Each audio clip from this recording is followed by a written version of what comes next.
Hello everyone and welcome to my another vlog. Recently ডিব্রুগড়ে অনেক গরম পড়েছিল, তো সেই গরম দিনেরই একটা ভিডিও আমি শ্যুট করেছিলাম, সেটা আজকে তোমাদের সাথে আমি শেয়ার করছি। যারা আমার ব্লগসগুলো দেখো তারা হয়তো জানো আমার বাড়িতে দুটো ডগি আছে। তো যেহেতু অনেক গরম পড়েছে, ওদেরও অনেক গরম লাগছে, ওরা তো সহ্যই করতে পারছিল না, কিছু খাচ্ছিলও না। তাই অল্প সুদিং খাওয়া ওদেরকে দিচ্ছি। শসা কেটে দিয়েছি, দেখতেই পাচ্ছ, টক দই দিয়েছি আর অল্প পনির ম্যাশ করে দিয়েছি। এটা খেয়ে ওরা একটু ভালোবেসেছে। যেহেতু ভাত খেতে ওদের একদম ইচ্ছে করছিল না, তাই এরকমই ফুড দিলাম যেটা ওদের পেটটা ঠান্ডা থাকবে, যেটাতে আর অল্প পেটটাও ভরবে। গরম দিনে কিছু খেতেও ইচ্ছা করে না, তাই না? তাই আজকে ফিশ চিকেন কিচ্ছু আনা হয়নি বাড়িতে, আজকে আনা হয়েছে পনির। তো পনিরটাকে একদম সিম্পল ওয়েতে বানাবো।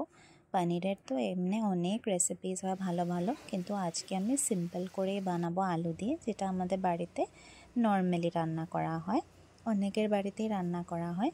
সেই রেসিপিটাই আজকে আমি বানাবো। তো তোমাদেরকে একটু জাস্ট দেখিয়ে দিচ্ছি কী করে আমি বানালাম। অনেক গরম যেহেতু, তাই একটু রিচ করে তো খাওয়া যাবে না, তাই অল্প লাইট করে কম তেল মশলা দিয়েই রান্না করেছি।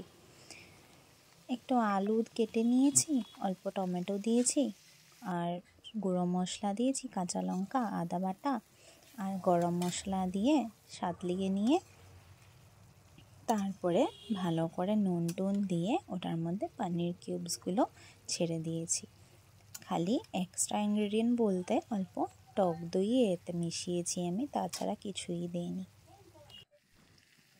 কোনো কোনো সময় এরকম লাইটভাবে খাওয়া খেতেও কিন্তু ভালো লাগে, সব সময় রিচ রেসিপিসও ভালো লাগে না। কমেন্ট করে একটু জানাবে তোমরাও কি এরকম করে পনির বানিয়ে খাও। অল্প ফ্লেভার দেওয়ার জন্যই আমি দইটা এর মধ্যে দিয়েছি, তাছাড়া আর কিছু না। এমনিতে তোমরা দেখতেই পেলে আমি একদমই লাইটভাবে পনিরের গ্রেভিটা বানিয়েছি। যেহেতু অনেক দিন ধরে কোনো ব্লগস আমি শ্যুট করতেও পারছি না, বা শ্যুট করলেও আমি এডিট করে আপলোড করতে পারছি না, তাই আজকে এই নর্মাল ডে ব্লগটাই আমি তোমাদের সাথে শেয়ার করলাম। অনেকেই জিজ্ঞেস করছে কি হলো, ব্লগ করা বন্ধ করে দিলি নাকি? তাই আজকের এই নর্মাল ভিডিওটাই আমি তোমাদের সাথে শেয়ার করলাম, সকাল থেকে রাত অবধি কী করেছি। লাঞ্চ করার পরে সন্ধেবেলা বসেছিলাম, দেখলাম মুখটা অনেক ট্যান হয়ে গেছে, তাই অল্প ফেসটা কেয়ার করছি।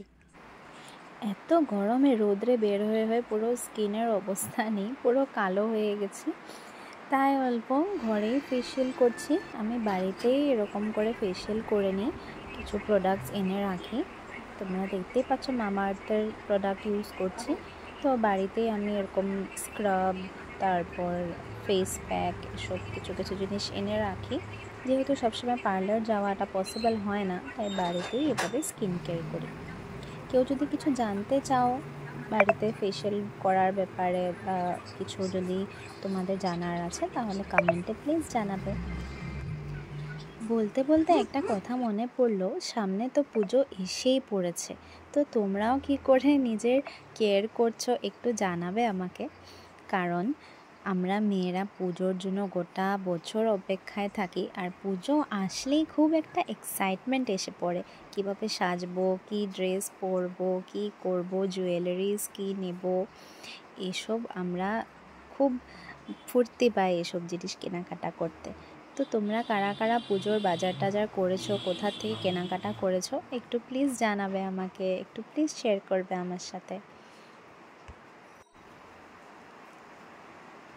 ফেসিয়ালটা কিন্তু আমি খুব একটা ওরকম দামি ইনগ্রেডিয়েন্টস দিয়ে কিন্তু করি না। অনেকে ভাবতে পারো হ্যাঁ অনেক দামি দামি কস্টলি হয়তো জিনিস নেয়, সেরকম কিছু নয়, নর্মাল হাতের সামনে যা থাকে তা দিয়েই আমি করি। তাছাড়া স্কিন ভালো রাখার জন্য আমাদের কিন্তু ফুডসও ওরকম দরকার। আমরা ফ্রুটস সবসময় খেতে হয়, হাইড্রেটেড জিনিস খেতে হয়, তাহলে আমাদের স্কিন কিন্তু খুব ভালো থাকে।